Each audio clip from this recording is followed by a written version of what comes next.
जीवन भर मैं तेरे ही गुण गाऊंगी।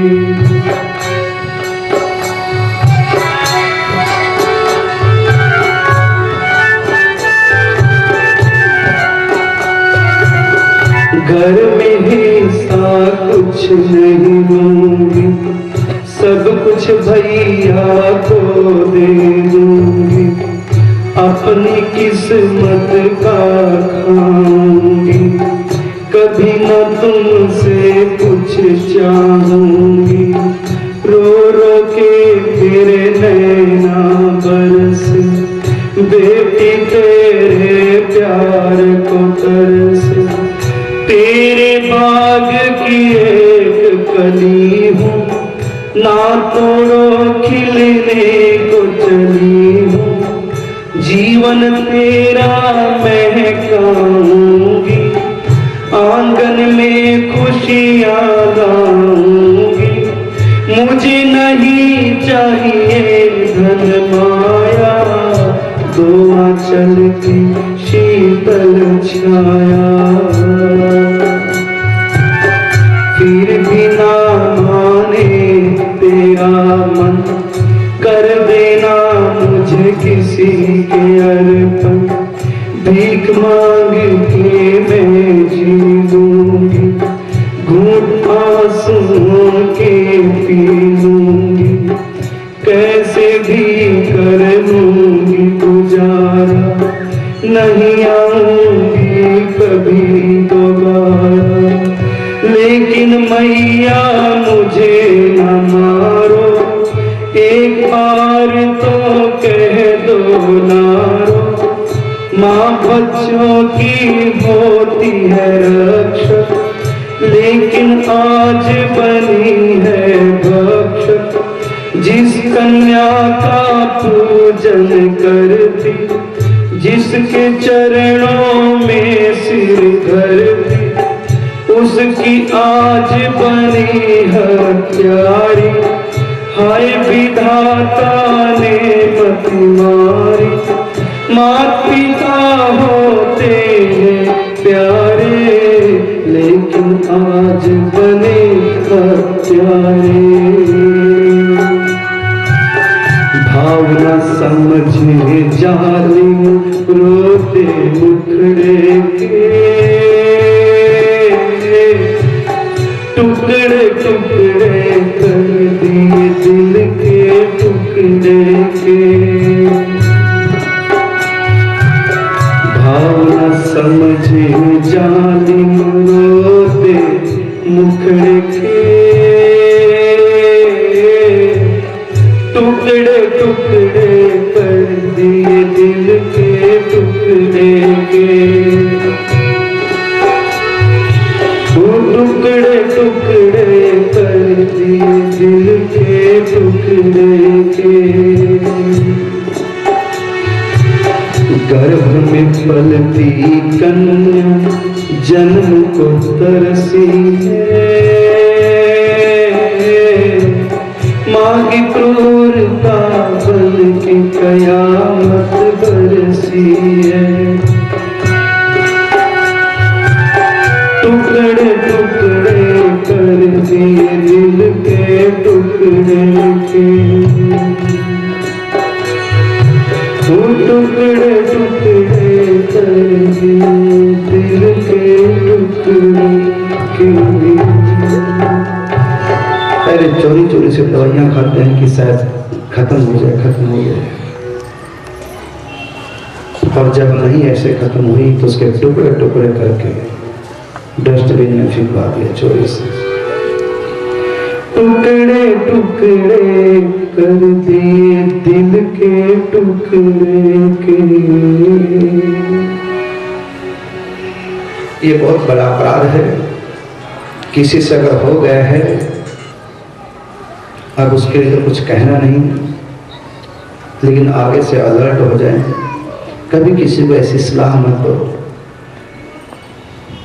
और भविष्य में घर में कभी ऐसा संयोग बने कि दूसरी बेटी हो रही है या तीसरी हो रही है, कभी अपराध मोल मत लो। प्रभु के कानून में पता है जो कानून तोड़ता है पकड़ा जाता है। संसार के कानून से शायद हम बच निकले हैं, क्योंकि संसार का जो कानून है, यहाँ की पुलिस, उसकी नजरों से बच सकते हैं, लेकिन परमात्मा के कानून जिसके आगे सब याद खड़े, उससे कोई बच नहीं सकता। इसलिए कहा अच्छी करनी करो रे भैया, कर्म न करियो काला, लाख आंख से देख रहा है तुझे देखने वाला। उसकी अदालत में कोई वकील नहीं चलता, उसकी अदालत में किसी गवाह की आवश्यकता नहीं। वहां का जो जज है परमात्मा, उसको एक एक ही खबर है। वहां तो तुरंत निर्णय सुना दिया जाता है, मां तारीख नहीं लगती। इसलिए ऐसा अपराध है अब न करें कोई। और एक दिन उस अदालत में पहुंचना है, एक एक कर्म का वहीं हिसाब हुआ, पाई पाई का बूंद बूंद का हिसाब। इसलिए कहा एक भजन है, अरे मन मुसाफिर निकलना पड़ेगा, ये काया कुटी खाली करना पड़ेगा। इस भाड़े के क्वार्टर को क्या तू संभाले, एक दिन तुझे इसका मालिक निकाले।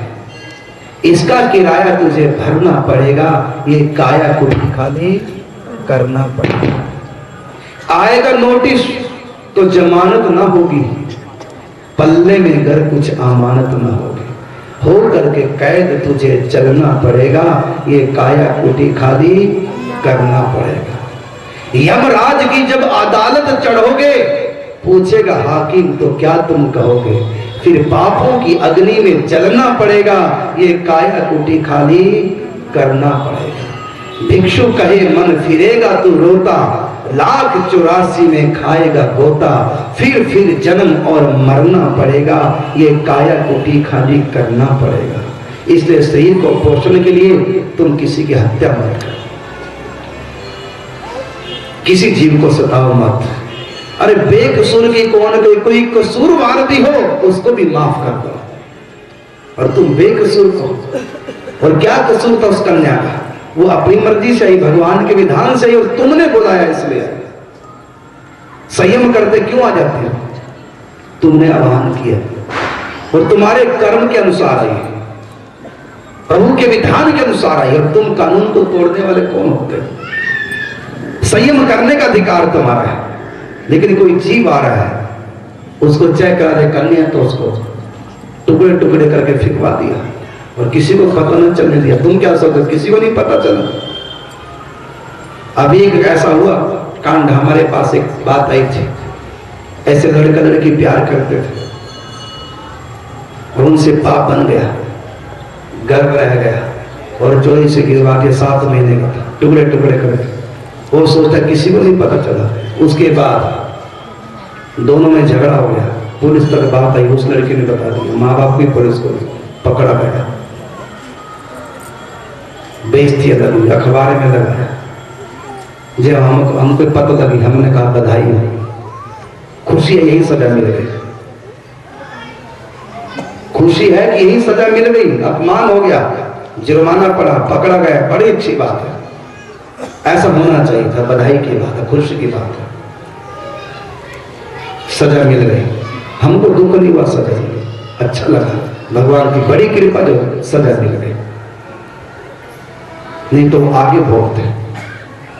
ये अपराध कोई ना करे। राम सूरदास जी की एक किताब है, उसमें उन्होंने लिखा, और पुस्तक का नाम है गृहस्थ में कैसे रहे।